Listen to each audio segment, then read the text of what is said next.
Imagine waking up one morning and realizing that somebody else is living your life. Not a copy of it, not something similar to it.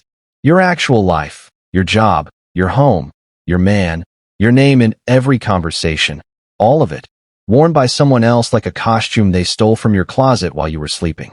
That is exactly what happened to me. And the worst part? The person wearing my life was my best friend. Her name was Sarah. For 15 years, I called her my sister from another mother. We grew up 2 houses apart. We shared lunches, secrets, heartbreaks, and dreams. I trusted her with everything I had, my fears, my failures, even the password to my email account. If you had asked me, at any point in those 15 years, who I would trust with my life, I would have said her name without even blinking. But trust is a strange thing.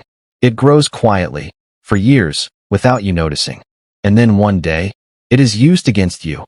All at once, like a trap that was being built the entire time you thought you were just living. This is the story of how my best friend slowly took over everything I had built. My career, my relationship, my reputation. Piece by piece, smile by smile, until one day I looked around and realized I was a stranger in my own story.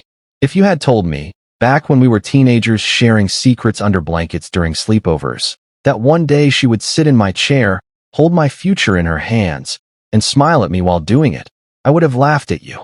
I would have said you did not know Sarah the way I knew her. And that, I have come to realize, was exactly the problem. I thought 15 years of memories meant I truly knew someone completely, when in reality, none of us can ever fully know what another person is capable of until we are standing in the wreckage they leave behind. But here is the twist that even I did not see coming. When I finally uncovered the truth, the real truth, hidden underneath all of it, I did not just find a betrayal. I found something far darker. Something that changed the way I understood everything, including the person I thought had destroyed me. So stay with me till the end, because this story is not just about revenge. It is about the moment you realize that the person you blamed might not be the real villain at all. Let me take you back to where it all began. I grew up in a small town, in a house at the end of a quiet street. My parents were hardworking, simple people. My father worked long hours, my mother managed the home, and I was their only child, which meant every hope they had, they poured into me. I was not the loudest kid in school, or the most popular. I was the quiet one, the one who read books during lunch break instead of sitting with the crowd.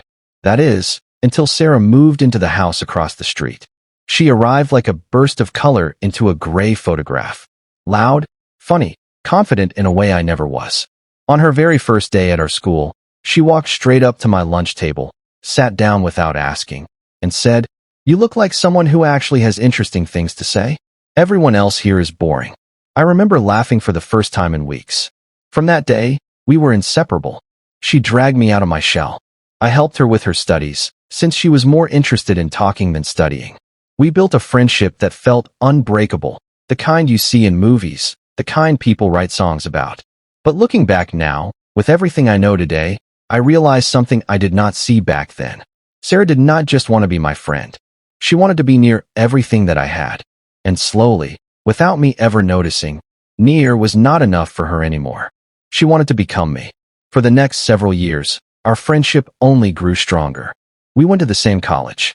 We shared a small apartment during our university days, splitting the rent, cooking terrible meals together, and staying up all night talking about the future we imagined for ourselves. I studied hard. Sarah studied just enough to get by. She always said, "You have the brains, I have the charm. Together we're unstoppable." And I believed her, because it felt true. We complemented each other. Or at least, that is what I thought. After graduation, I landed a position at a growing marketing firm in the city. It was not glamorous work in the beginning, endless spreadsheets, client calls, late nights, but I loved it. I worked harder than anyone else in that office. I stayed back when others left. I took on projects nobody wanted, because I understood something simple. If you want something in life, you have to build it yourself, brick by brick, with your own hands. 3 years in, I was promoted to team lead. It was the proudest moment of my professional life. My parents cried when I told them. And who was the first person I called after my parents?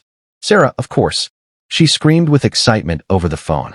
"I always knew you'd make it big," she said. "You deserve every bit of this." Around the same time, I met Daniel. Daniel worked in the same building, in the finance department. He was calm where I was anxious, steady where I was uncertain. We started as co-workers who shared elevator small talk, and slowly, that turned into coffee, then dinner, then something that felt like it could last a lifetime. Within a year, we were talking about moving in together. Within 2, he proposed. I remember calling Sarah the night he proposed, practically screaming into the phone from happiness. She came over that same night with a bottle of wine, hugged me so tightly I could barely breathe, and said, "You deserve this more than anyone I know." At that time, I had everything I had ever dreamed of. A job I loved, climbing steadily upward. A partner who respected me. A best friend who had been there through every high and low. From the outside, my life looked complete. But complete things are exactly what certain people cannot stand to see. Because while I was busy building my life, Sarah's own life was quietly falling apart, piece by piece, in ways she never told me about. She had lost her job the year before, but she always brushed it off, saying she was between opportunities. She had broken up with her long-term boyfriend, but she laughed it off, saying she was better off single. Every setback she had, she dismissed with a joke, a shrug, a smile. I never questioned it. Why would I? She was my best friend. I believed every word she told me. What I did not know, what I could not have known, is that behind that easy smile, something was shifting inside her. Every time I shared good news, a small crack formed somewhere I could not see. Every promotion, every happy moment with Daniel, every small victory I celebrated out loud, it was chipping away at something inside Sarah that I never understood was breaking. And when a person feels like their whole life is crumbling while watching someone else's life shine brighter and brighter, sometimes they do not just start to envy that life. Sometimes they start planning to take it. Looking back now, I can point to the exact moments where things started changing. At the time, they felt like nothing. Small comments, small silences, things so minor that questioning them would have felt paranoid, even cruel. The first crack appeared during my engagement party. Daniel and I had planned a small, intimate gathering, close family, a handful of friends, nothing extravagant. Sarah, naturally, was in charge of helping me plan it, since she loved that sort of thing far more than I did. She picked the venue, helped choose the decorations, even helped me pick out what to wear. On the night of the party, something felt slightly off. Every time someone complimented my dress, Sarah would jump in with, "I actually picked it out for her. She has no fashion sense at all." Every time someone praised my career, she would add, "Honestly, I'm the one who convinced her to apply for that job in the first place." Small comments, playful even, the kind of thing you laugh off between friends. But that night, when I introduced her to a few of Daniel's colleagues, one of them later said something that stuck with me. "Your friend Sarah is lovely," he said. "She talked so much about herself, I almost forgot the party was for you." I brushed it off as a joke. The second crack came a few months later, at work. A major client account opened up, a huge opportunity that could push me toward a director-level position. I had worked toward this for years. I mentioned it to Sarah over dinner one night, excited, hopeful. 2 weeks later, she called me, practically breathless with excitement. "You will not believe this," she said. "I got a job. At your company. In the marketing department." I was stunned, but happy for her. I helped her prepare for the interview, gave her tips based on what I knew the company valued, even put in a good word with HR. I wanted her to succeed. She was my best friend. She got the job. At first, it was wonderful having her around the office. We had lunch together, laughed about the same things we always laughed about. But slowly, I began noticing something strange. She was unusually close with my supervisor. She attended meetings I was not invited to. She started using phrases in client pitches that sounded exactly like ideas I had shared with her privately, over wine, as just casual conversation between friends. I told myself I was imagining things. She was new. She was probably just absorbing the culture of the company, picking up habits from being around me so much. That is what friends do, right? They influence each other. The third crack, the one I still think about, happened the night Daniel and I hosted a dinner for his family. Sarah came, as she always did to our gatherings. Throughout the evening, she was charming, funny, engaging, everything Sarah always was. But at one point, I walked back into the living room to get more drinks, and I caught a moment that I could not quite explain. Daniel was laughing at something Sarah had said, and for just a second, one single second, there was a look between them. Not romantic, not anything I could clearly define. Just a familiarity that felt slightly too comfortable. The kind of look shared between two people who have spent more time together than you realized. I asked Daniel about it later that night. He laughed and said, "She's your best friend. Of course we're comfortable together. Don't overthink it." So I did not overthink it. I trusted him. I trusted her. I trusted the life I had built with my own hands. I had no idea that trust was exactly what was about to be used to tear that life apart. The next few months moved quickly, and in hindsight, far too quickly. It started with the promotion. The director position I had worked toward for years, the one I had mentioned to Sarah months earlier, was finally being decided. I had prepared for weeks. I had the strongest client results in my department. Every senior manager I spoke with hinted that the position was essentially mine. Then, 3 days before the final decision, my supervisor called me into his office. He looked uncomfortable, avoiding eye contact as he spoke. "We've decided to go in a different direction," he said. "We feel Sarah has a fresh perspective that aligns well with where the company is heading." I remember sitting there, completely frozen, waiting for him to say it was a joke. Sarah had been at the company for less than a year. I had been there for 6. I had built the client relationships. I had trained her, personally, on how our systems worked. But it was not a joke. Sarah got the promotion. When I confronted her that evening, shaking, trying to hold back tears of anger and confusion, she looked at me with an expression I had never seen before. Calm. Almost cold. "I worked hard for this," she said. "You should be happy for me. Isn't that what best friends do?" I left her apartment that night feeling like the ground beneath me had shifted. But that was only the beginning. 2 weeks later, I came home early from work, exhausted, wanting nothing more than to collapse into Daniel's arms and forget the disaster my career had become. Instead, I found something that shattered every remaining piece of trust one had left. Messages. On Daniel's phone, left open on the kitchen counter. Messages between him and Sarah, going back months. Messages that started as friendly check-ins and slowly turned into something far more intimate. Plans to meet. Words of affection. A closeness that had clearly been building long before that night at the dinner party. I confronted Daniel immediately. He did not even try to deny it for long. "It happened gradually," he said, as if that made it acceptable. "Sarah understood me in ways you stopped trying to." I called Sarah, screaming into the phone, demanding answers. And what she said to me that night is something I will never forget for as long as I live. "You always had everything handed to you," she said, her voice sharp, unfamiliar. "The job, the parents who supported you, the perfect boyfriend. I was tired of being in your shadow. Maybe it's time you understood what it feels like to lose everything." Within a single month, I had lost my promotion, my relationship, and my best friend, all because of the same two people, working together, behind my back, for who knows how long. I was devastated in a way that words cannot fully capture. It was not just heartbreak. It was the complete collapse of everything I believed to be true about my own life. The people I trusted most in this world had built their happiness on the ruins of mine. I remember sitting alone in my apartment that night, staring at the wall, asking myself the same question over and over. How long had this been planned? And how did I never see it coming? I had no idea, at that moment, that the answer to that question was about to lead me somewhere far more shocking than I could have ever imagined. That night, I did something I had never done before. I opened an old notebook I used to keep in college, the one I used for journaling whenever life felt too heavy to carry silently. I began writing down every strange moment I could remember, every odd comment, every uncomfortable silence, every unexplained closeness. Page after page filled with small details that, on their own, meant nothing. But together, they painted a picture I had refused to see clearly until now. I wrote about the engagement party and the way Sarah had subtly taken credit for choices that were mine. I wrote about the sudden job offer that placed her directly in my department and how quickly she had risen despite having far less experience. I wrote about the look between her and Daniel that I had dismissed so easily. And I wrote about the promotion that should have been mine, the one that vanished the moment Sarah's name entered the conversation. By the time I closed that notebook, my hands were trembling, not from sadness anymore, but from a slow, simmering resolve.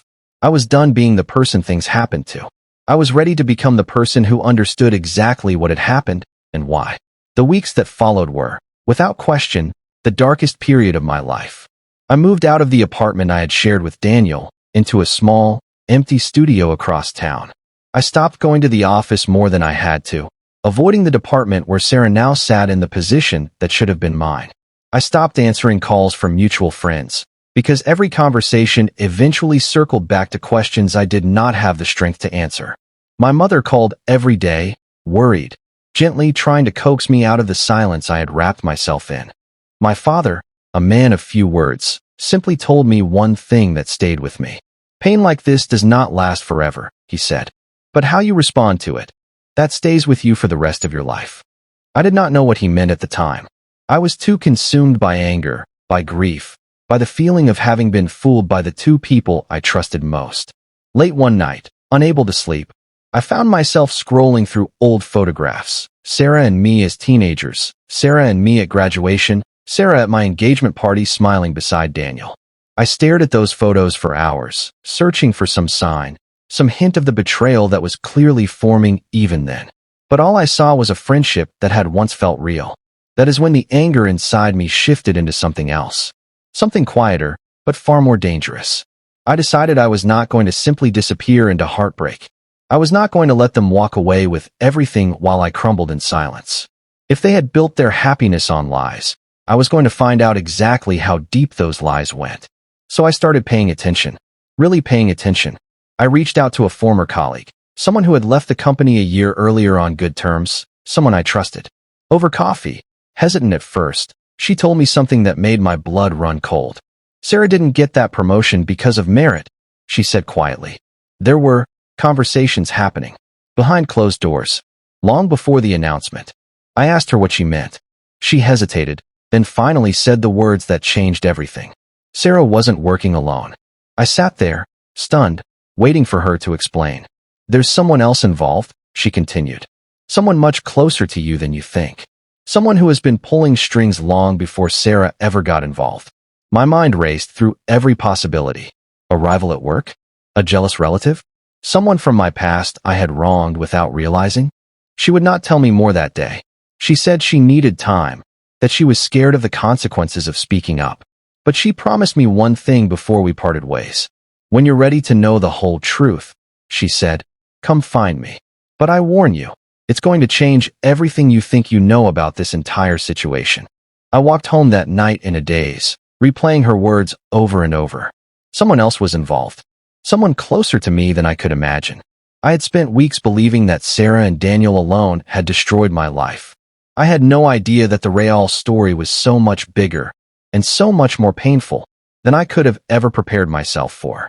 It took me nearly 3 weeks to convince my former colleague, whose name was Priya, to finally tell me everything.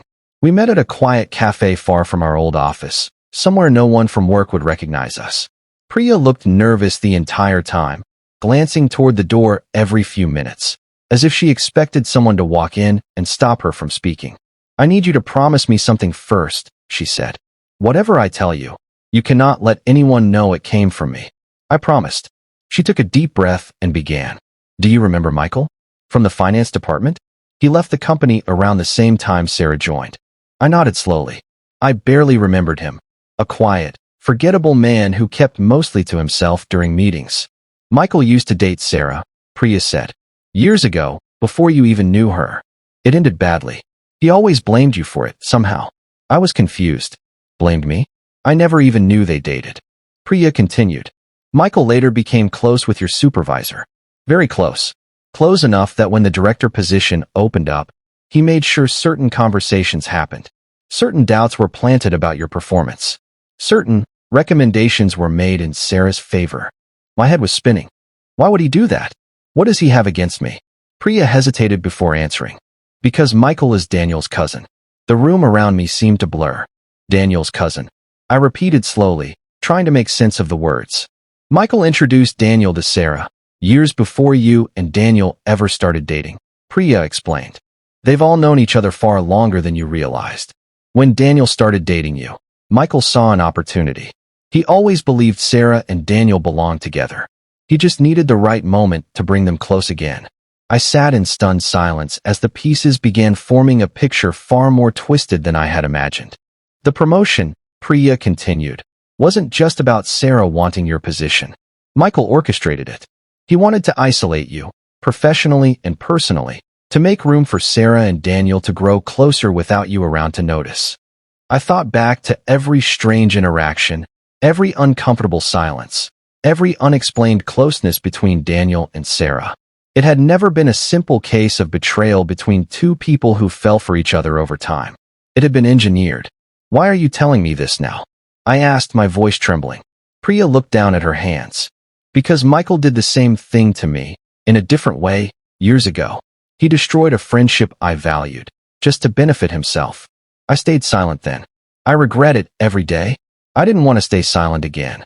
I left that cafe with my hands shaking, my mind racing through a completely different version of events than the one I had believed for months. Sarah had not been the mastermind of my destruction. She had been a piece on someone else's board, moved carefully into position by a man with a grudge I never even knew existed. But that discovery did not excuse Sarah. She had still chosen to betray me. She had still chosen to lie, to manipulate, to take what was not hers.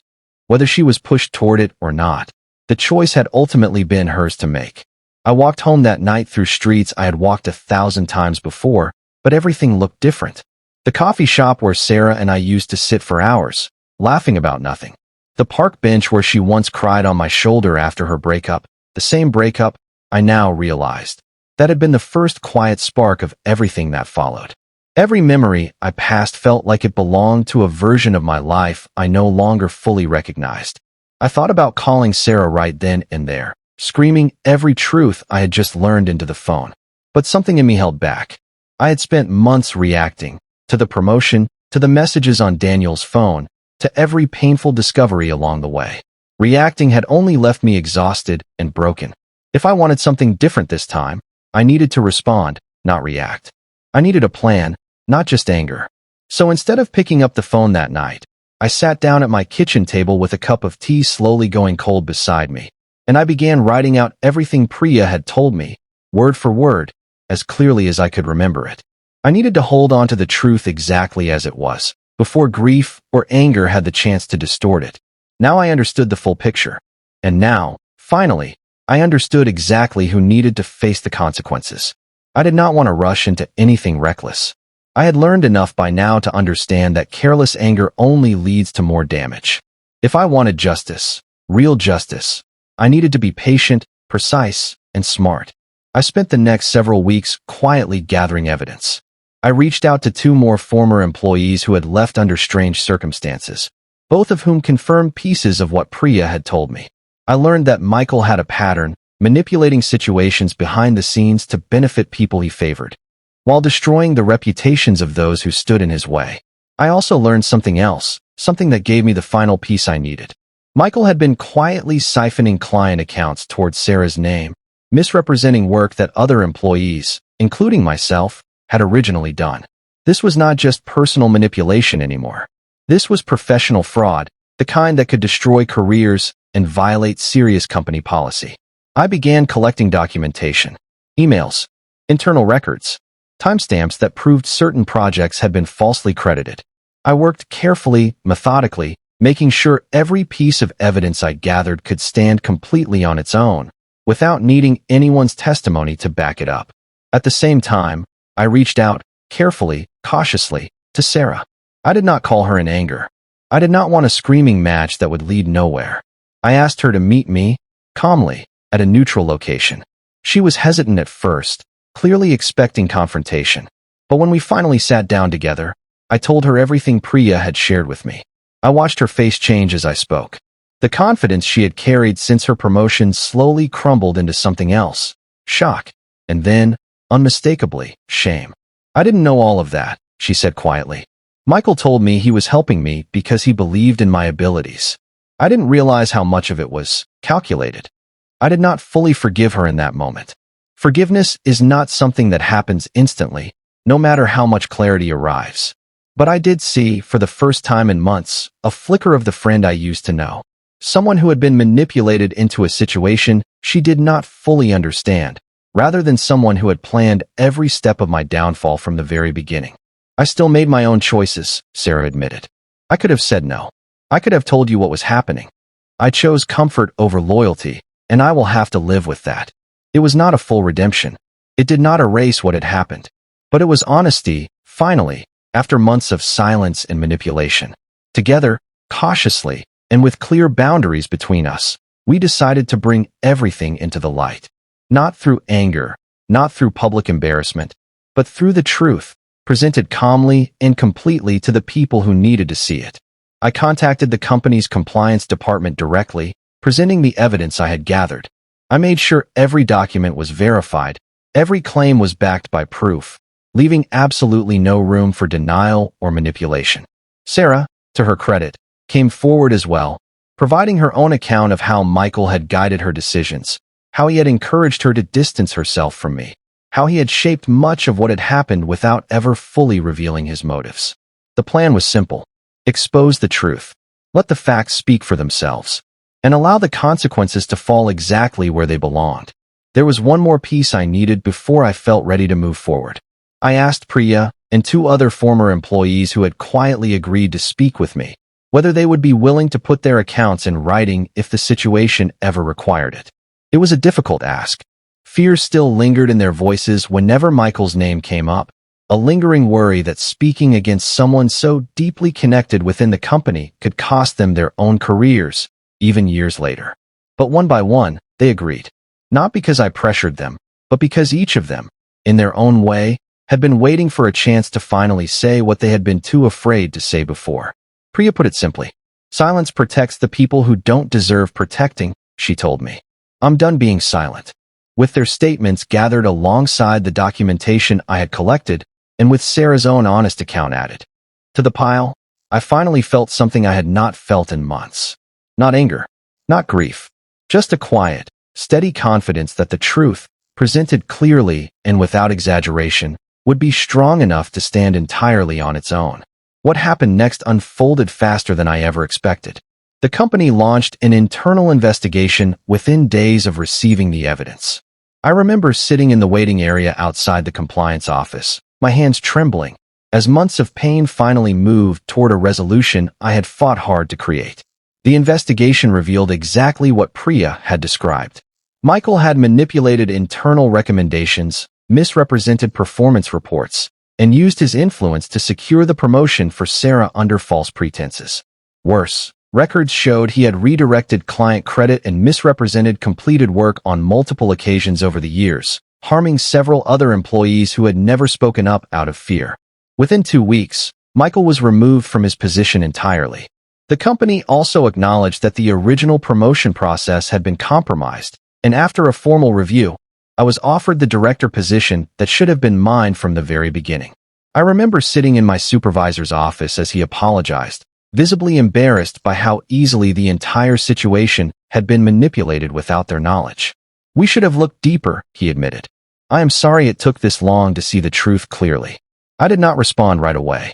I simply sat there for a moment, letting the weight of that apology settle.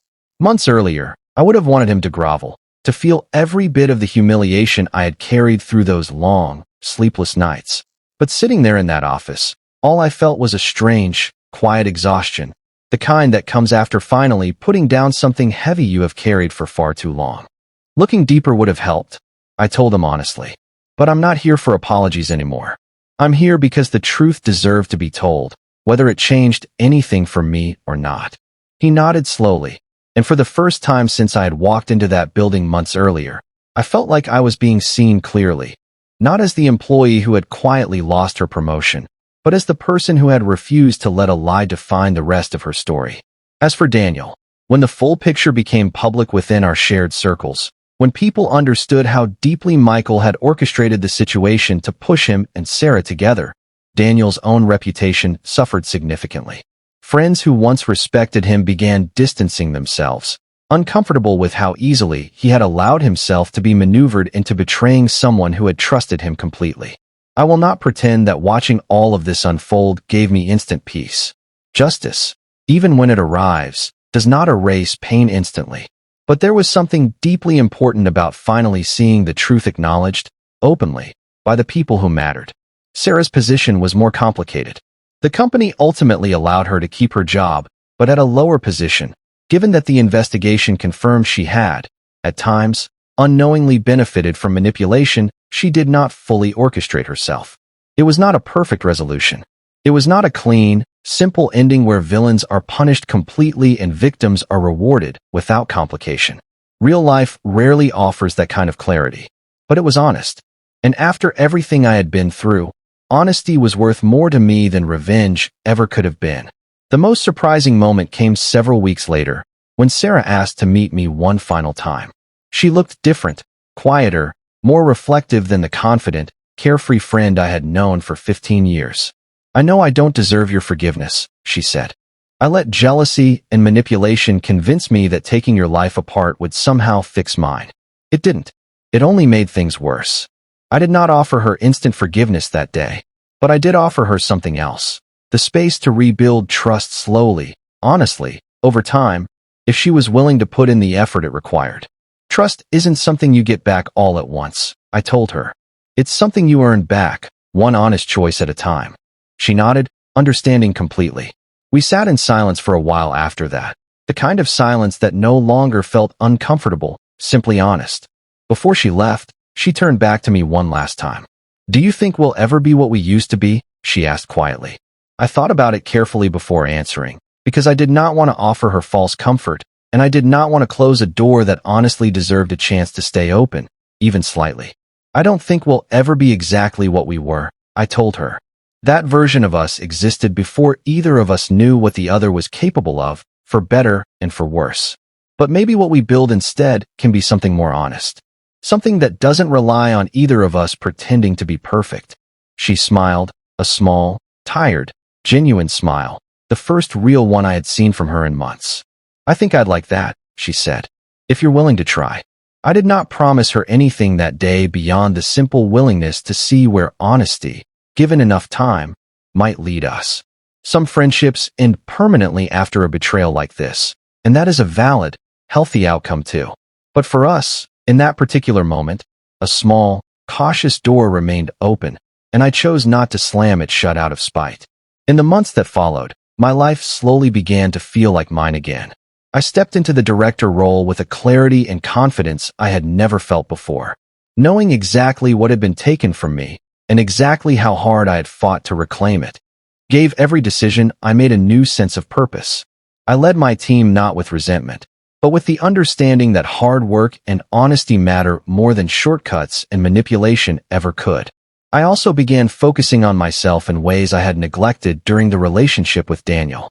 I reconnected with old hobbies I had abandoned years earlier. Painting, hiking, spending quiet mornings simply enjoying my own company without needing anyone else to complete me. I realized, slowly but surely, that my worth had never actually depended on Daniel or Sarah or anyone else's validation. It had always been mine, even during the months I felt like I had lost everything.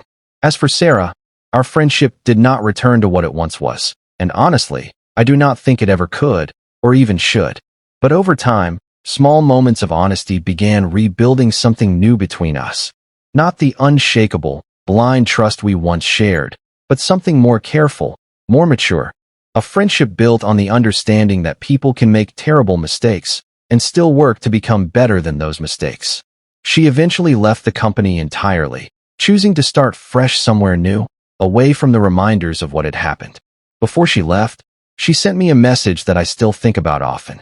"Thank you for choosing truth over revenge," she wrote. "You didn't just save yourself. You gave me a chance to become someone I can actually respect again." Daniel, as far as I know, moved to another city entirely, choosing to rebuild his own life far from the fallout he had helped create. I do not carry hatred for him anymore. I carry a lesson instead. That love without honesty is simply a beautifully wrapped lie, waiting to be unwrapped eventually.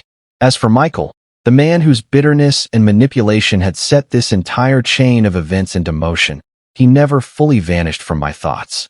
Not because I feared him, but because his story served as a powerful reminder of how deeply unresolved resentment can poison not just one life, but everyone connected to it.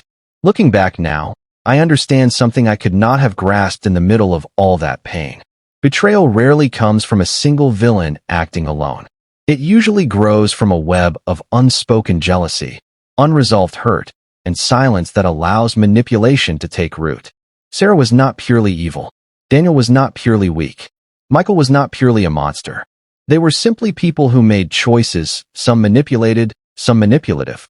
And I was the one left to pick up the pieces of what those choices destroyed. But here's what I learned through all of it. You can rebuild.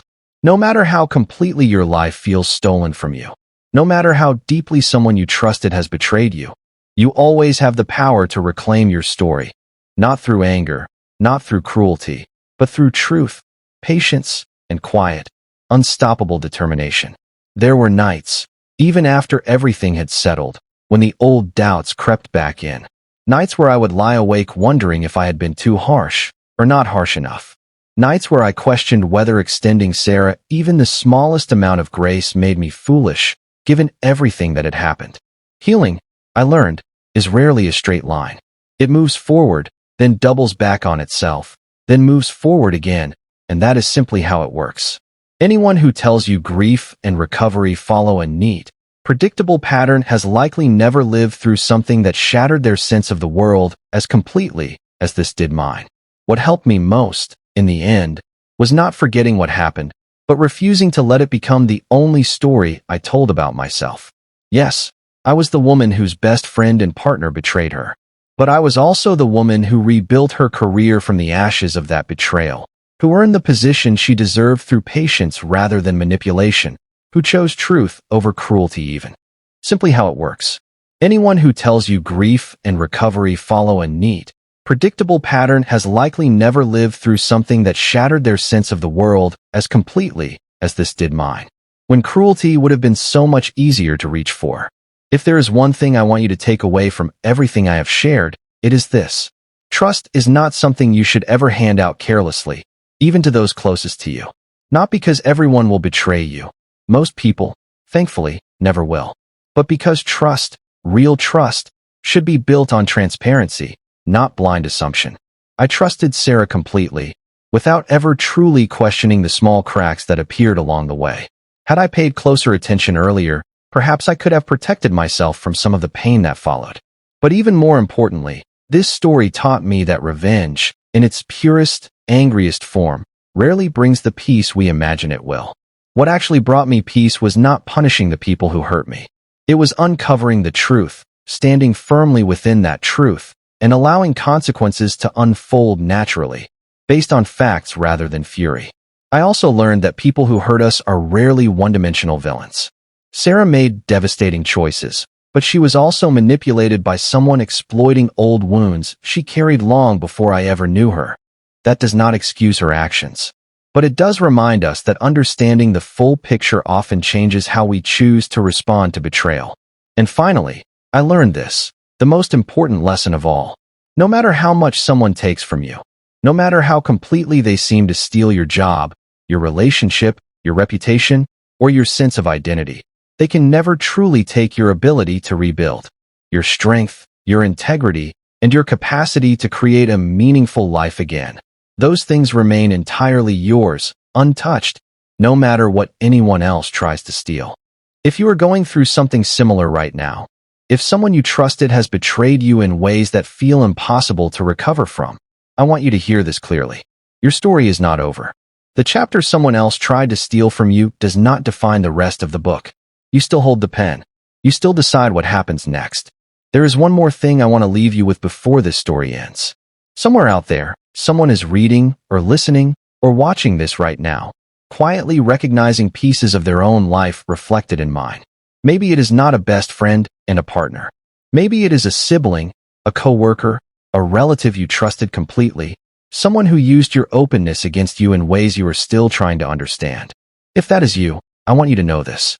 The betrayal you are carrying does not make you foolish for having trusted someone. It does not make you weak for having been hurt so deeply. Trust is not a flaw. It is one of the most human things about us, and the fact that someone chose to exploit it says everything about their character and nothing about yours. Healing from something like this takes time that cannot be rushed, no matter how badly you want to skip ahead to the part where it no longer hurts. There will be days where the anger feels unbearable, and days where a strange, unexpected sadness for what you lost creeps in even after you thought you were finally past it. Both of those feelings are allowed. Neither of them means you are failing to heal. They simply mean you are human, moving through something incredibly difficult, one day at a time. What matters most is what you choose to do with the truth once you find it.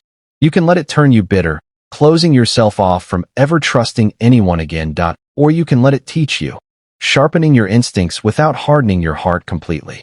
I chose the second path, not because it was easy, but because I refused to let the people who hurt me also take away my ability to eventually love, trust, and build again.